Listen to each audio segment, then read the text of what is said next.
Might be helpful if I take myself off of mute. Okay.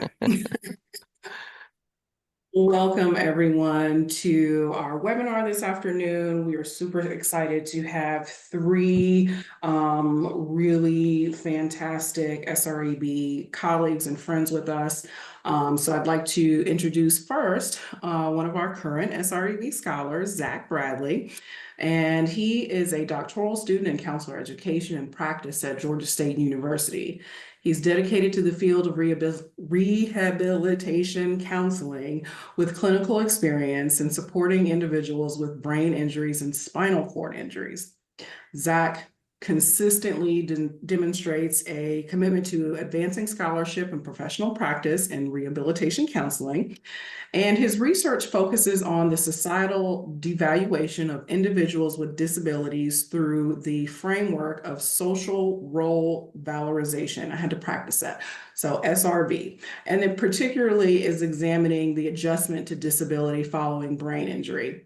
Drawing from his own personal experience as an individual with quadriplegia and his professional roles at the Georgia Vocational Rehabilitation Agency, Georgia Advocacy Office, and Shepherd Center, he investigates the intersection of disability identity, employment, and systemic advocacy. Our second guest today is our other current SREB scholar, Kenzie Meggett, who is a third-year PhD candidate in the Public Health Sciences Department at Clemson University in South Carolina. Her research examines how residential and income segregation affect cancer outcomes, including screening, diagnosis, and survival. She also studies walkability and its impact on access to parks, healthy food, and healthcare, primarily in rural counties of South Carolina, which touches my heart because I am from a rural county in South Carolina. She's passionate about community health and values cross-disciplinary collaboration to drive meaningful change as she works with an architecture team focused on the intersection of gentrification and green space usage and availability. She has also facilitated classroom instruction, navigation, and communication among students with intellectual disabilities, fostering engagement and interaction in a traditional classroom while promoting their autonomy. And our third guest today is SREB program graduate, Dr. Vivian Hardison. Vivian Hardison is a disability specialist at the University of California, Santa Barbara, and has been in the disability field for over 10 years. She holds an MS in Rehabilitation Counseling, an MS in Rehabilitation Administration, and an EDD in Educational Administration, all from Southern Illinois University at Carbondale. She's also a certified rehabilitation counselor and has previously served as an adjunct professor at Niagara University in the College of Education Clinical Mental Health Counseling Program. Her areas of expertise include chronic health conditions, mental health conditions, and application of accommodations in professional schools. Her current research areas include disability critical race theory, Latinx disabled populations, and familial bonds. So, number one, I want to welcome all three of you to chat with us today. And one of the things that I mentioned this earlier to our panelists, one of the things that Dr. A and I have had multiple conversations about is how disabilities and disabled people disabilities may be either visible or invisible. And oftentimes there is a huge blind spot. And so this webinar series with this part one and part two coming soon, we are attempting to not only lessen that blind spot within our staff, but also within the greater higher ed community. So please ask questions, let's have this conversation, and I will turn it over to our panelists. Thank you.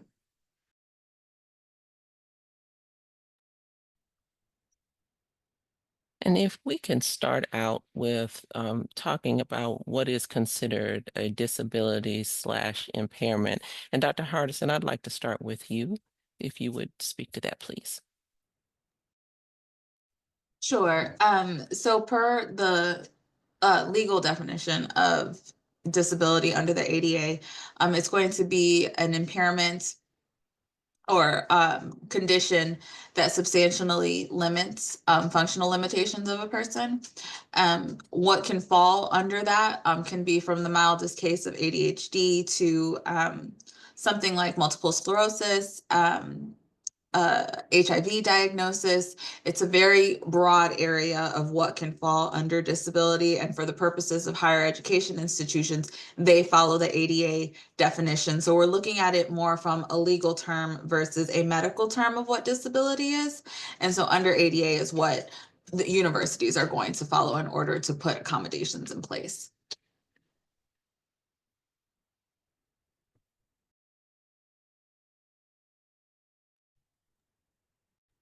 Sorry, it would help if I unmute.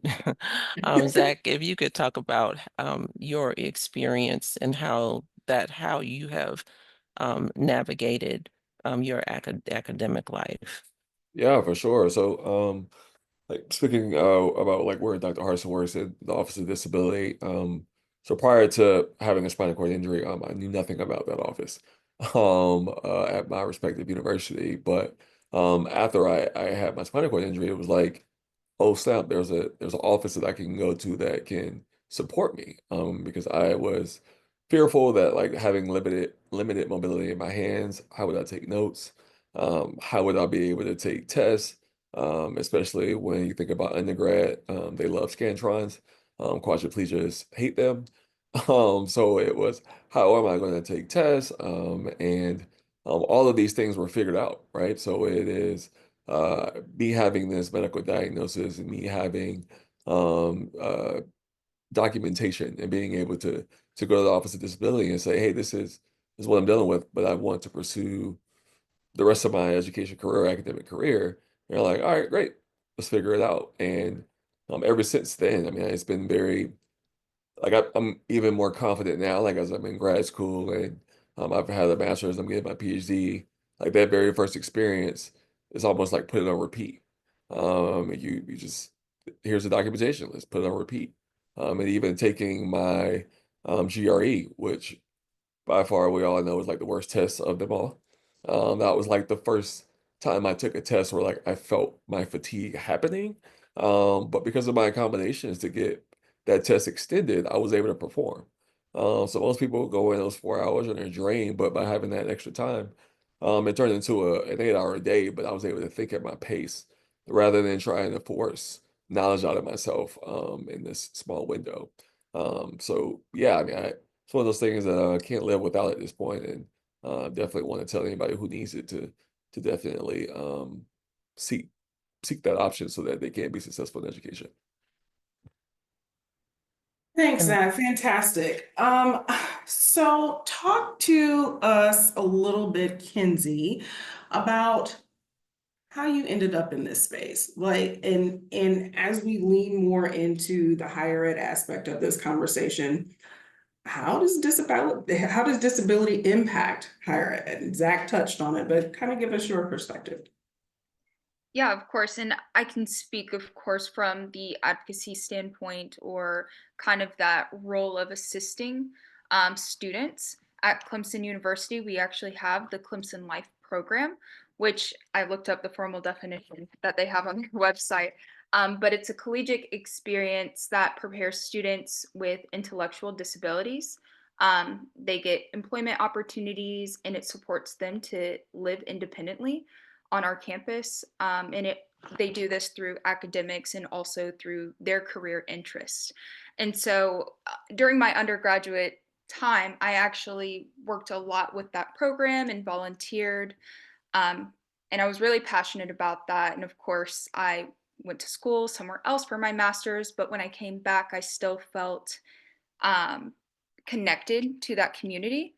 And now I serve as an assistant, a classroom assistant to students to assist them in that traditional classroom setting.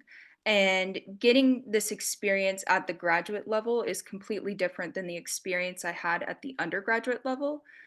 Because before, it was more of, oh, this is a really cool program that's provided to students and I want to be involved.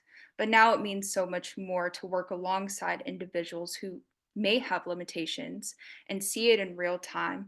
and how I can prepare students at this level to get to a point where Zach is at or where I'm at, and how we can make things more accessible. And so getting to work alongside individuals who do have impairments or limitations at the collegiate level or the education level, um, it really helps me become more aware of what accommodations need to be made, because I don't always think about them every day. And a really good example of that is I help teach a professional development course, and students write resumes and cover letters and they send them off to companies for employment. And a lot of them, they're really young, they love Canva, and Canva has all the really pretty fonts and the really pretty colors and formats. But unfortunately, it's just not accessible for everyone. And so a lot of my comments and feedback for their assignments are, let's use black color for our resumes. Although the gray is really pretty, it's just not going to be compatible for someone who has a visual impairment. And so a lot of what I do in the education space is just bring this awareness to others who may not work directly with individuals that have those impairments. And so that's what I can speak to. Great, thank you. Okay, speaking of blind spots, right? I would imagine, I don't know this to be true, but I would imagine that there are a fair number of professors, faculty members, staff that just don't even know what to do, where to start. So Dr. Hardison, can you talk to us a little bit about your experience with kind of like the legal responsibilities for institutions, for professors? What does that even look like? So you're correct that some faculty definitely do have a blind spot. When a disability office lets a professor know about what accommodations the student's receiving, they're not disclosing disability, they just disclose what accommodations that student receives and what a professor is responsible for.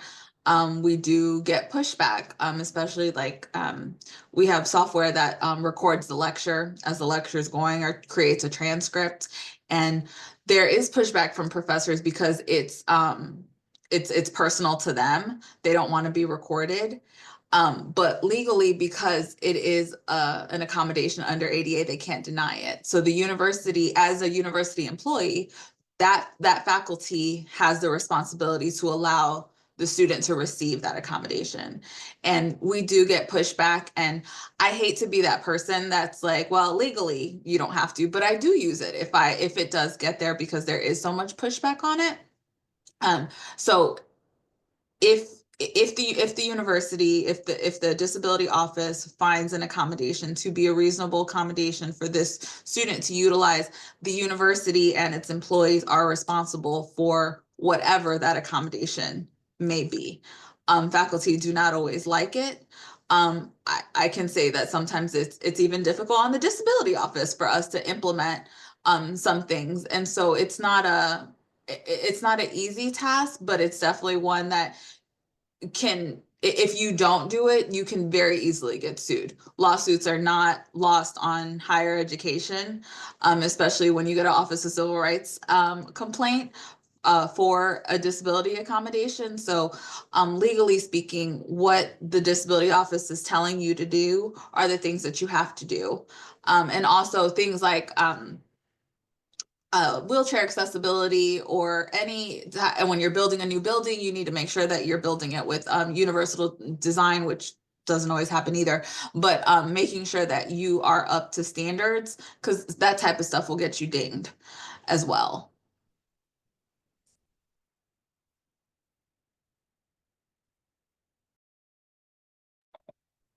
Sorry, this mute button is really getting to me today. Thank you for that. All right, so what about faculty members who are like stuck in their ways? What if they have tenure and they're like, I don't want to do that? How an advocate, how does an advocate help advocate for a student? How does the disability office address that? Because I imagine, like you said, there are folks who just, I don't have to do it. What does that look like? And that's for anyone who would like to answer. From a disability office, and when I was at SIU, I was the assistant director there. So I was able more to call the professor directly or talk to somebody above them. And I did. I would have to, because as you said, there are professors that are stuck in their ways, and some we kind of had to be creative with professors sometimes. Of it's not like you want to tattle on somebody. You definitely don't want to tattle on an adult who's been doing this their entire career. And it's not an act to get them in trouble. But for now, where I am now, our director has been there quite a long time and has her pockets of people that she knows in all departments, so she knows who to call in that way. But we have had to call bosses or deans or whoever's over that department and kind of tattle on the faculty of this is necessary. And when you phrase it in a way of this can get you sued and you're more than likely not going to win, they tend to budge. Quarter to quarter, some professors will do the exact same thing they've been doing. We have to have the conversation all over again. But as repetitive as it is necessary. So yes, we do go above people's heads if need be. They don't like us very much because of it, but that's okay. I'm okay with not being liked as long as my student gets accommodated in the way that it's necessary. Yes, absolutely. So, Zach, if you don't mind, what kind of experiences have you had as a disabled person with quadriplegia? What kind of barriers have you run into in higher ed, and how have they been addressed? Yeah, fortunately, I haven't had any professors at the level that I had to ring the alarms. As like Dr. Arneson has illustrated, like I fortunately, I've had a pretty good experience. I mean, I think part of what has helped is doing everything up front. So at the beginning of the semester, I've already contacted disability services, right? Like this is already taken care of before the semester starts. So day one, my professor is already put on notice. So it's not something that is something that we're trying to catch up to. We're starting the semester off with my professors being aware. I would say like some of the challenges that I've seen though is like getting my master's in health and fitness management. So one of my classes was like a CPR class. Well, you can imagine being a person who uses a wheelchair, who cannot get on the floor and do mouth to mouth. I wasn't able to be first aid certified. But my professor was like, okay, we still got to figure out how to show competency.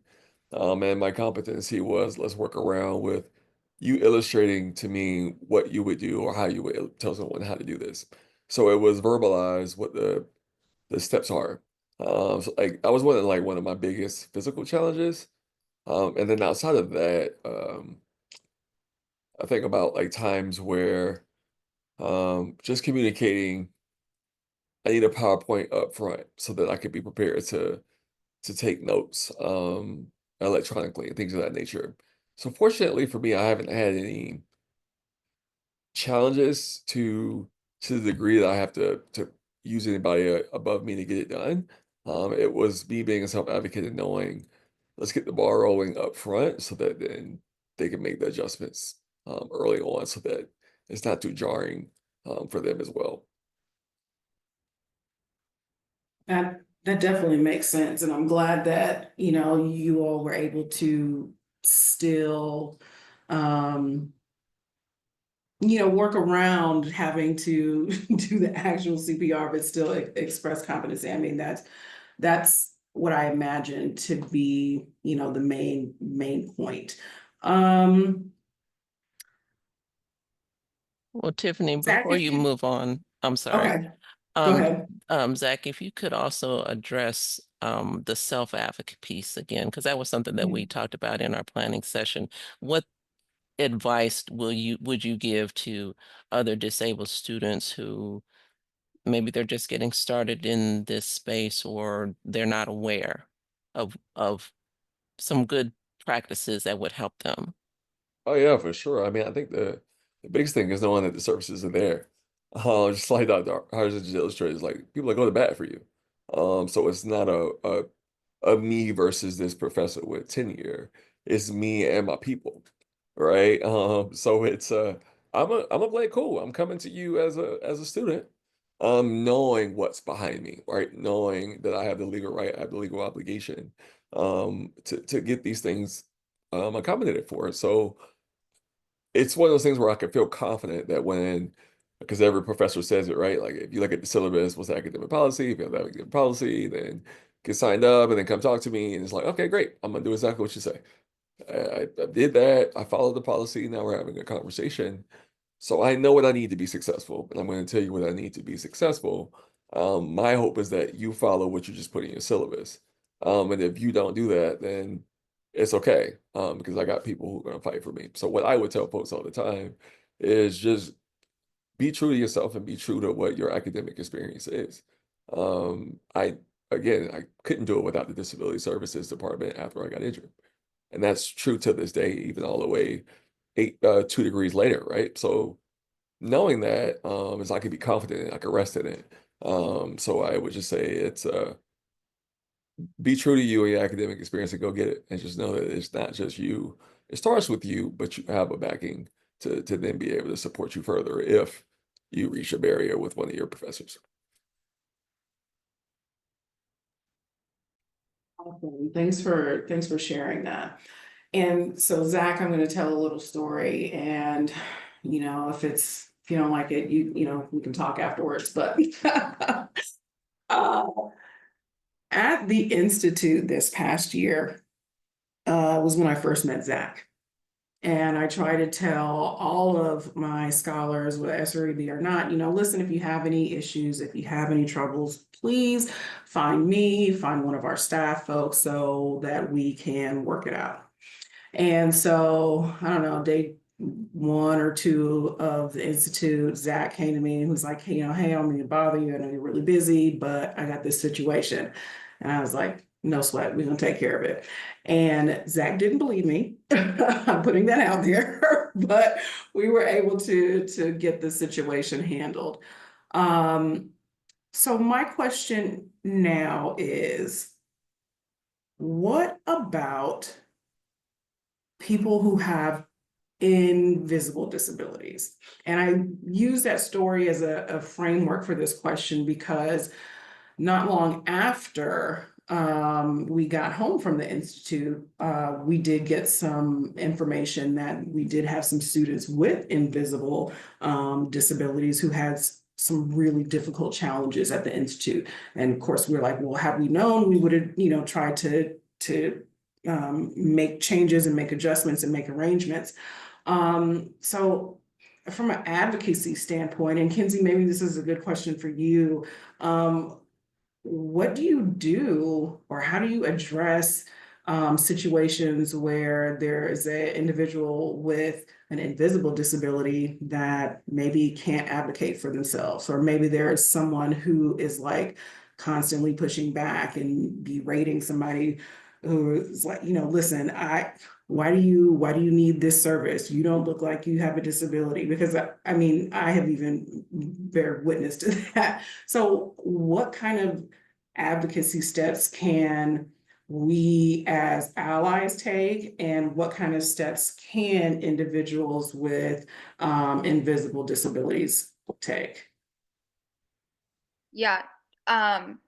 I think one of the biggest things, if you happen to know that someone you're interacting with in the space has an invisible disability, or has made mention of it and maybe in the conversation and others didn't really pick up on it, or you can see that they're maybe struggling, or there's something going on where they're not receiving the same information that you're receiving.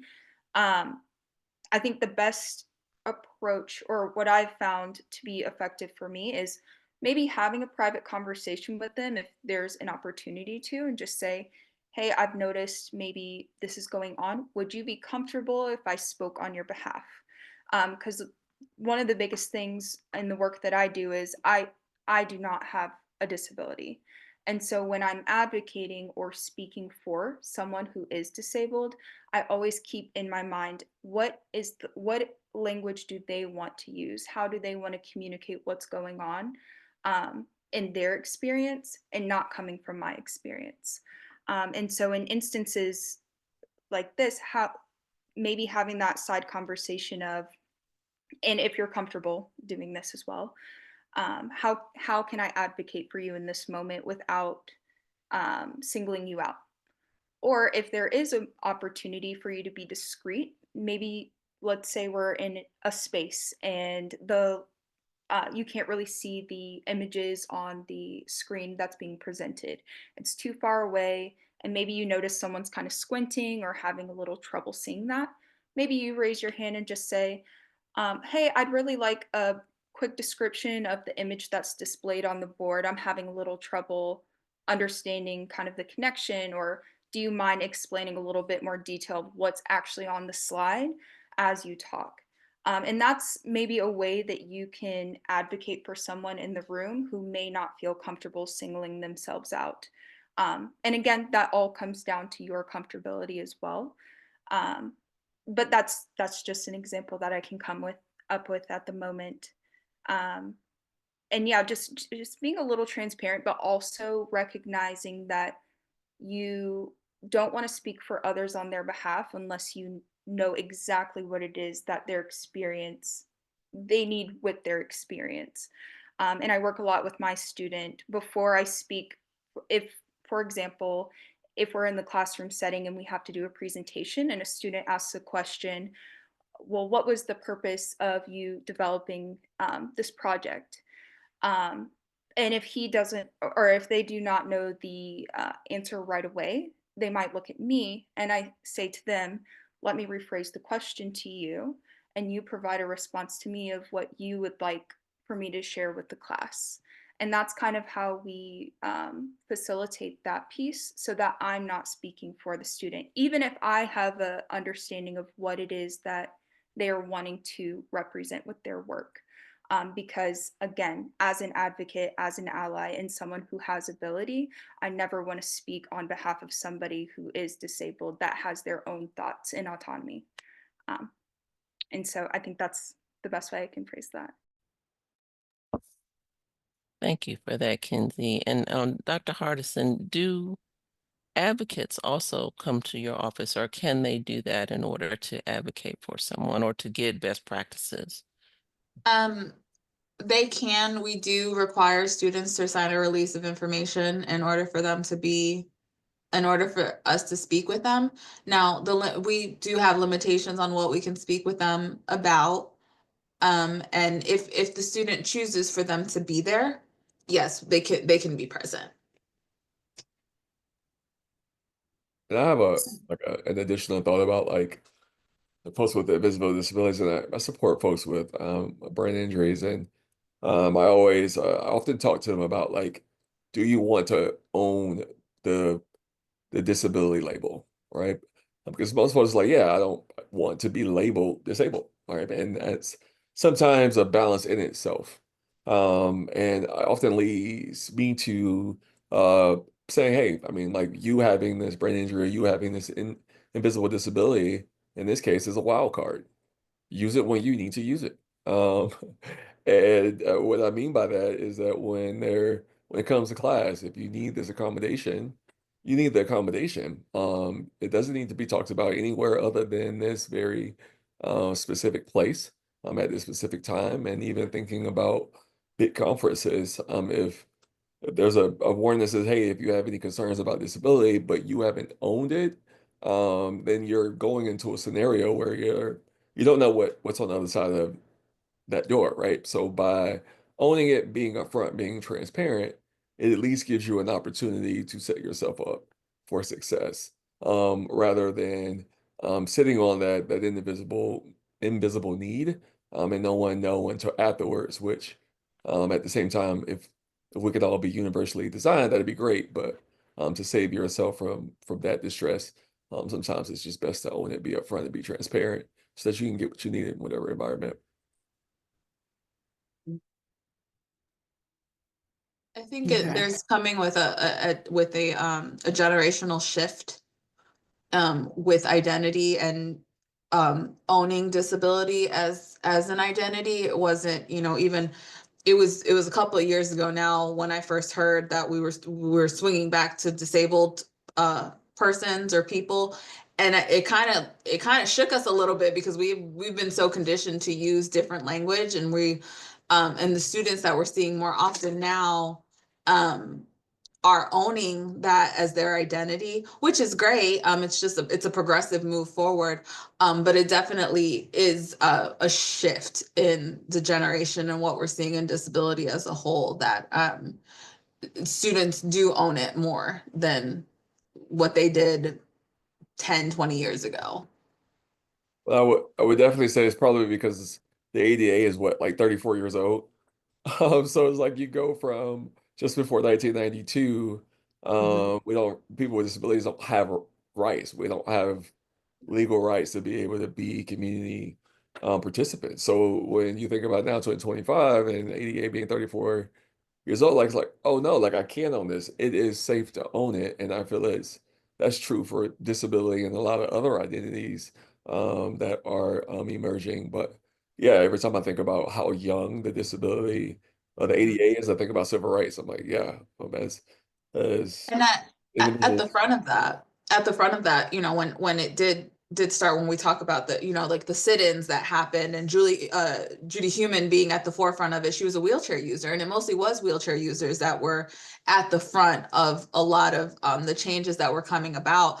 And now we're seeing, especially post-COVID, mental health disorders are through the roof. Like it's shifted um it has shifted what disability looks like, as our numbers have almost completely flip-flopped from what used to be the primary disabilities that we saw to what we see now.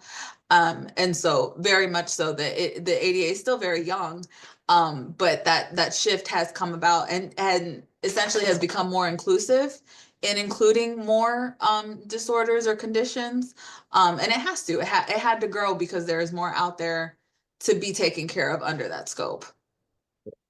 Fun fact about disability that I'll never forget. We're all going to be exposed to it. It's one of those minority groups that either you're a part of it because of someone you love, or you can go in and out of it at any given point, depending on something being acute, like a knee injury or ankle injury, to now more serious conditions. But disability is one of those things that never goes away. And I think that if we all think about it in that broader sense, that like we're all going to come in contact with it at some point. So the more inclusive we can be in our brains, the easier it's going to be the moment you have a disability, and even as you encounter others with disabilities. Zach, I think it's interesting that you put it that way, because again, with the blind spots, I typically think of disabilities as being like a permanent situation, right? But you just said, oh yeah, it's gonna happen to you, even if it's just an injury. And I was like, well, dang, my husband just had knee surgery, and he was, it was a tough situation. But I would not have even considered that was a disabling situation, even though that's exactly what it is. So thanks for kind of illuminating that. Veronica, do you want to switch over to audience questions now, or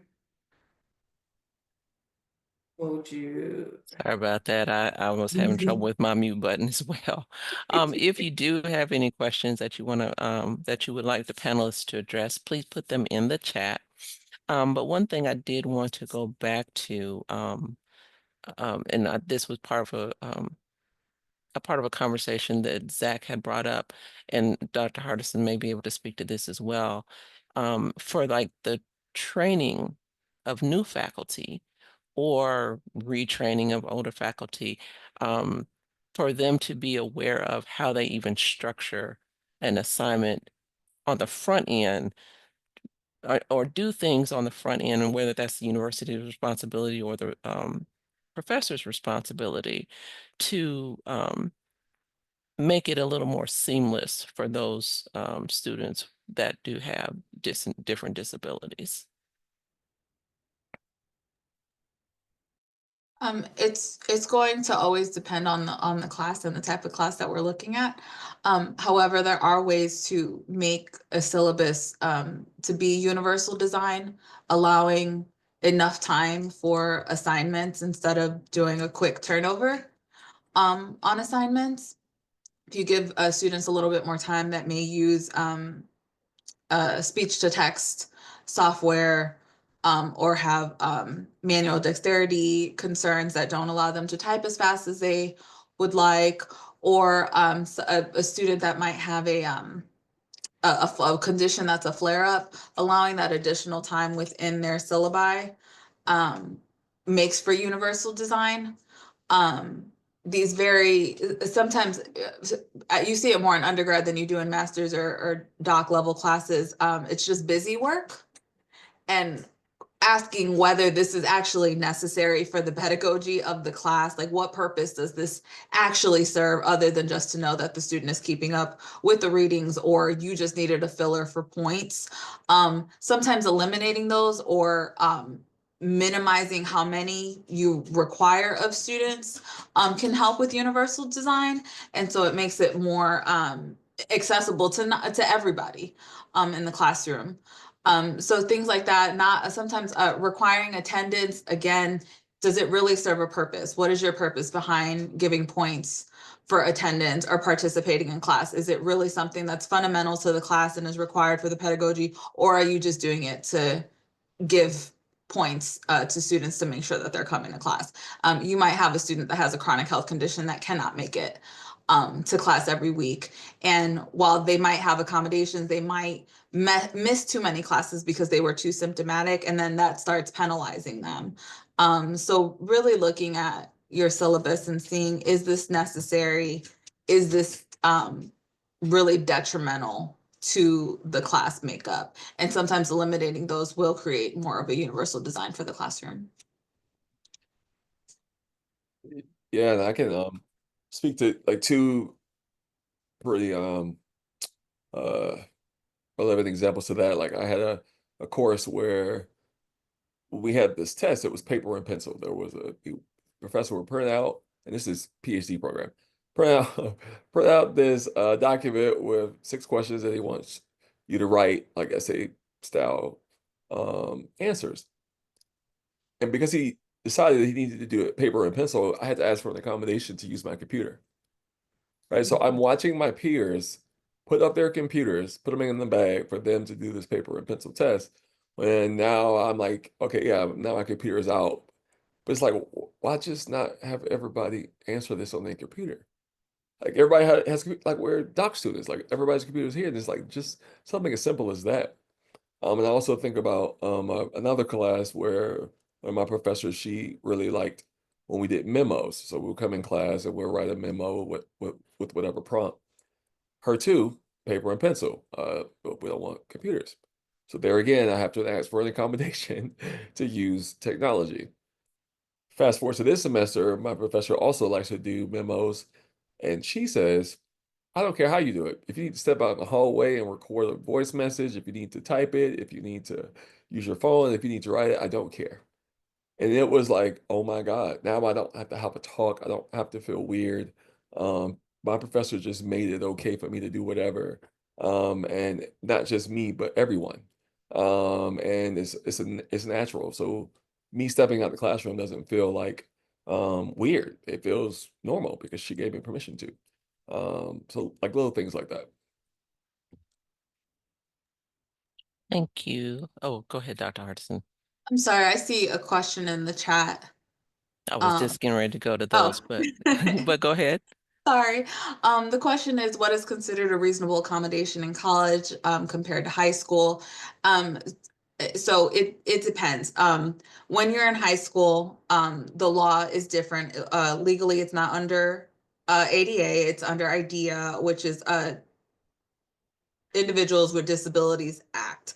And so the biggest difference that you're going to find between K through 12 versus higher education is that it goes from success to access. So it's not putting accommodations in place for a student to obviously be successful, but it's in a different way. K through 12 is wired to make sure that that student is graduating one way or another. Higher ed is about putting the accommodations in place that will allow the student equal access, and the same access that their peers may have. So a lot of accommodations like testing accommodations usually transfer over seamlessly. If they had note takers, other things, it's going to depend on whether it's reasonable with the documentation that the student provides, and if it's still applicable to the disability that we're looking at. Sometimes K through 12, since they err more on the side of success versus access, they do offer a lot more. Like, for instance, some schools will allow their students only to take the even questions instead of the whole test. So they only have to answer the even questions. So it's cutting the exam in half. Well, that's not reasonable because it's cutting the content short at the college level. So that's not something that a higher education institution would be able to do. And then what other question, do colleges get to pick and choose what they will provide? Depending on the accommodation, yes, there will be some that will not transfer over, like I just explained, like a testing one. Additionally, if a student realizes after starting college that they need an accommodation they never had in high school, what is the process for requesting and receiving accommodations? This is going to vary university to university. For ours, for UC Santa Barbara, we have students fill out an application and meet with a specialist. They don't have to wait for documentation. Through that, what it's called, and this is all disability professionals that will be doing this, it's an interactive process. So that's a meeting with the student explaining what their functional limitations are, what they're experiencing specifically inside the classroom and with their coursework. And again, depending on the university, you may or may not need documentation. It depends. In 2008, when the ADA laws changed, it became a much broader spectrum of what could be used as documentation. So depending on what the disability is, the university may or may not need additional documentation. And at least at UC Santa Barbara, there are places on campus that we can refer students to receive some sort of documentation so they can start meeting with the provider and get established. But it's okay. With a lot of mental health conditions, the age of onset is 18 to 25. So they won't know when they are in high school that something is going on with them and it shows up later on in life. Or if it's an acquired disability and they acquired it when they were in college, obviously they didn't have that in high school. So the process would be, at least for our university, is meet with a specialist, go through that interactive process, and then go from there to establish if there's documentation necessary and what accommodations can be put in place provisionally while we're working on getting that documentation. Okay, and there was a follow-up question to that question. As a college student with a disability, what would be reasonable accommodations to ask for? I've seen the onus placed back on the student or their medical team, both of whom may not have the knowledge or experience to know what to ask for.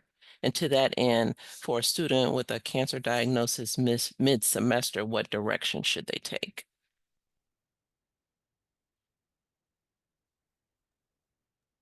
Oh, but that's all you, Dr. Artisan. That's your specialty. No Like problem. I know, like I'm No. like that's part No. doctor, that's part school, but I know that's your bag, so I'm not even Yeah, gonna do it. no problem, no problem. I do see another question that was in there. Once an accommodation is made, are professors permitted to ask for more additional documentation in order to adhere to the accommodation? Absolutely not. Um, once an accommodation is in place, faculty do not have the right to ask you for any diagnostic information at all. What they get from the disability office will simply be your accommodations. It will not be diagnosis. It is up to the individual if they decide to disclose. But no, professors cannot ask for additional docs. And to the question that Veronica just read out for us, so meeting, that interactive process is where the specialist is getting to know you and getting to know what your limitations are. And in that meeting, they'll be able to suggest accommodations. And it might be that you establish accommodations and those aren't working and you have to come back and start over and just look at new accommodations. Your accommodations are never end all be all. If something happens mid-semester, so you get a cancer diagnosis mid-semester and you need to change your accommodations or you need to add accommodations, the DS office is always open to students at any point in the quarter or semester to change accommodations or add accommodations as necessary. But the specialist really is there to, we know that for some students, you know, it's an acquired disability, they might not know what they need. We're going through that process and we're asking you questions to get to the root of what the functional limitations are and what may be most appropriate to help you. And if they don't, we'll go back at it. Okay, and there was another question that came to me directly. And this person says, having matriculated during a time of person first language, what are current best language practices? And they go on to say that they appreciate Dr. Hardison mentioning the shift in how people now own disability. And I want to be conscious of how my language choices can empower or potentially cause harm. Yeah, I think generally speaking, people first language is the safest bet, right? I think that even with that shift, right? I don't want to speak for you, Dr. Artisan, so I'll let you speak for yourself. But there's more of it's like I am disabled, right? Like that's an identity shift versus you calling me wheelchair Zach or something of that nature, right? Like that's two different titles. I am disabled is me owning it. But when you're talking about a person or a group of people, people first language is the safest bet to use, or the safest language, sorry, to use to kind of cover your bases. And I'll just say really quickly, I know with the program at Clemson, uh, we do identify the students. We essentially with the shift, they own that they have a disability, and the students even communicate with us about their disability, and they really do own that. So I can definitely see the shift that Dr. Hardison has um, presented as well. To err on the side of caution, using disabled first is fairly new. It's just been in the last few years that it's becoming more widely acceptable. So I still err on the side of caution, depending on who my audience is, and use persons or people with disability. But as like I said, there is a strong shift coming. The name of our office at UC Santa Barbara is the Disabled Students Program. So it is disabled first. And so those either one of them, but more safe is persons with disabilities, because it's still fairly new. And like I said, it is a generational shift. This new up and coming group of students that are coming our way definitely have owned it in a way that others did not have for various reasons. And I think it's a push to break the stigma attached to disability and breaking those barriers of having to hide it of sorts. All right, so there's another question in the chat, and then the last question that I just saw, I want to add to that question. But the question from Michelle is that one thing I think is important when interacting with faculty about a student's needs who has an invisible disability is the existing bias that may exist with the faculty when they can't see an impairment. I've seen that a lot with psychological disorders, which are covered under ADA. Any recommendations on how to engage in those situations? This might be doing a lot, but I have sent literature to faculty before, sent them studies on invisible disabilities and what that may look like. And I try to explain to them in a very general sense of what this might look like and how it's affecting a student. I know that I can't change every professor, but sometimes if it's more like definitely in the sciences, if it's more science based for whatever reason, they click with that in a way that when they're reading it, they can see the stats and see the numbers, and so they're able to intake it in a different way. So I have sent literature. I've had deep delve conversations about different disabilities in general, just to further have them understand what this may look like. And just because they haven't seen it firsthand doesn't mean that it doesn't exist. There's a lot of resistance to it, and there's you know, a lot of professors still have that mentality of like, you push through it, you get the grit, you do it. And I completely understand that, because I had the same mentality going through my own program, that I really needed to just buckle down and do this. When the reality is it doesn't always work. That's not every, you know, that's not everybody's, that's not within everybody's abilities, and that's okay. And so I think professors sometimes compare themselves to what the student is doing, and they forget what it was like to go through that program and try to get that degree and the all-nighters and things. And so I engage them in a deep conversation, and I also share literature that I found over the years that has been helpful to me, even though I've always been very aware of invisible disorders. It still helps to refresh and remind and get new info on what's, you know, what's brand new and what brand new research is out there. Okay. Yeah, and Dr. I would just follow Hudson. up with Oh, just no, go ahead. again, just don't make that fight your fight versus the professor. So as long as you are kind of like, please reach out to your disability organization at your university, like get your people. So if you have the people, then it's y'all versus that one professor, rather than you having to navigate your professor's biases by yourself. It's just it's a really great feeling to have people behind you, so that you don't feel like you have to do it alone, because it's their obligation. And the disability office at your school, they love doing it. You hear Dr. Harrison, she can't wait to send that email to advocate for her students. So use your resources. Okay. Thank you for sharing all of that. All right, Dr. Hardison, I've got another question. This first part is from the chat. You had mentioned earlier that no, they can't request other documentation. So the person who asked the initial question says this is a disability office that's requesting additional documentation on behalf of the professor. So how do I navigate that? It should be a simple accommodation to extend time to turn in assignments due to chronic illness.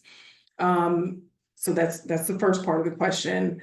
And then the second part, which is coming from me, I have had a uptick in the number of students who have invisible disabilities and who are trying to get accommodations as a student and a student worker. And they, at every university, because they're all at different universities, every institution is like, well, your student accommodations don't count for your student Right. worker accommodations. So please, you know, respond with Coco to Coco Ramirez's question, and then, you know, if you could talk about what it's like having to have multiple accommodations for multiple things. If that, I don't even know if that's the correct phrasing, so I apologize. Sure.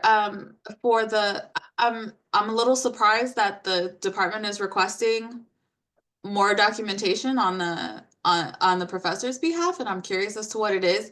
Coco, I'm gonna put my email in the chat. If you could email me, please, and give me some more detail, I'd be happy to talk to you about it offline.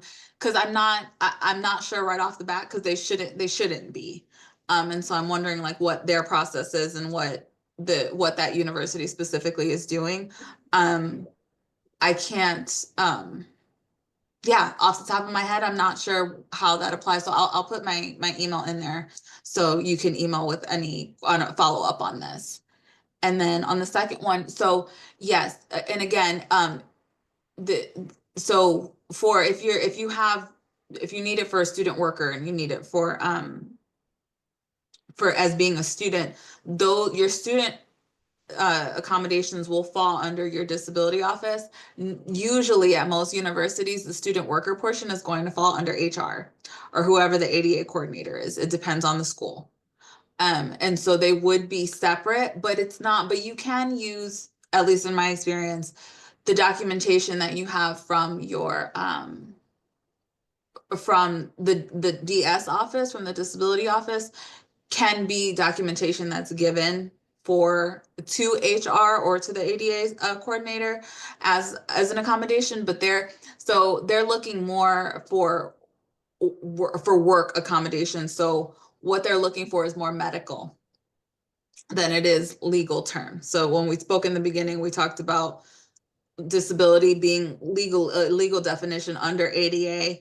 Under workplace accommodations, it falls more of a medical term, meaning that you medically need this accommodation for X, Y, and Z reason. So that's where the separation is on those accommodations. Fascinating. I did not know that. Mm-hmm. Okay. Last, looks like one of the next questions in the chat. Are students with accommodations explicitly informed of their rights so they can recognize when those rights are being violated, or does this vary by institution? So for students who are new to receiving accommodations, is there a system in place to help them advocate for themselves, especially when dealing with professors who may not acknowledge invisible disabilities?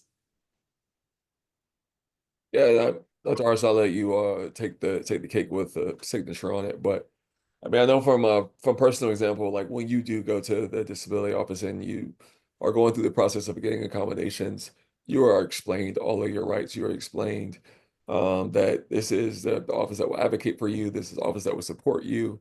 So you get all that information up front based off of an interaction when you are getting quote unquote signed on to work with the disability office. So you get all that info. And that's kind of what I mean and how I emphasize multiple times is like get them on board so that you're not doing it alone. But Dr. Arson, I'll let you add all of the. Sure. Definitely. I love the line, disability rights or civil rights. Because the moment that students start thinking of it like that, they can look at it from a different lens of these are human rights. You are these are rights that are there for you. And so when meeting with the specialist, at least again in my experience, we are letting students know that this is their right, especially students that are having a really hard time accepting that they're getting accommodations in the first place.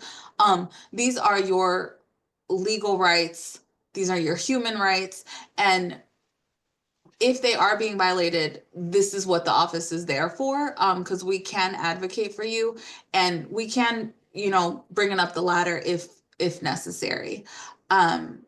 So when I meet with my students, I do let them know, hey, if something comes up, if something happens, if a professor isn't on board, please reach out to me as soon as possible, because we want to nip it in the bud as soon as we can. I can say that it probably does vary from university to university. There's just too many to count and too many for everybody to be that consistent with it. But a disability office is a civil rights office. So please keep that in mind as you're advocating for yourself in that way. That's a bar.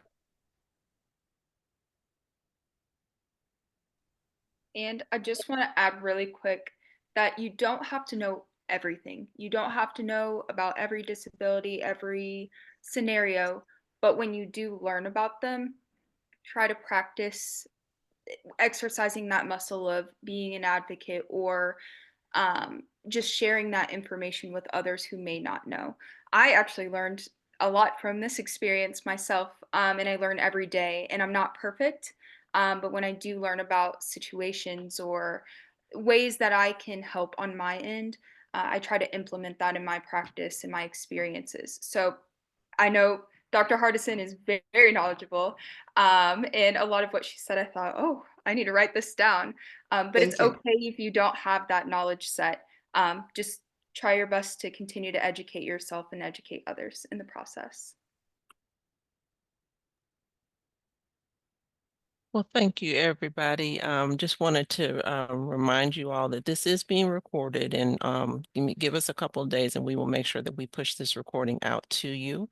If you would please fill out the survey that is in the chat, that's going to help us make sure that our programming to you is hitting the mark and making sure that it's beneficial to you and to your journey, whether it's through academe as a student or faculty member. I don't know if we got to all of the questions. We did try to do that, but we have reached our time limit. We do have a second part too that is going to be April the 2nd at 3 p.m. You will receive information on that as well. And if you have questions that you didn't think to ask, please send those to us and we can try to work those into the second presentation. So Tiffany or Dr. Abraham, if you want the last word. I'll hand it to Dr. A, but thank you for our great panelists, our program scholars, program graduates. This is really great information. And that's one of the things that we do want to continue to highlight is the fantastic and amazing work that is happening within our very own program. So thank you. Let me ditto that comment and just say thank you all very much. This has been fantastically informative to us as well. And let me say to all of you, thank you for bringing this to our attention because, you know, and I will admittedly say there's a blind spot there that this helped us fill in. And thank you all for making sure that we don't continue to perpetuate that blind spot and to address these kinds of issues. This has been very, very important. So thank you all very, very much. And keep doing the good work all of you are doing. This is fantastic. Awesome. Thank you. Thank you. Thanks, everybody. And everybody have a good day. Right. All right. Thank you and have a good day.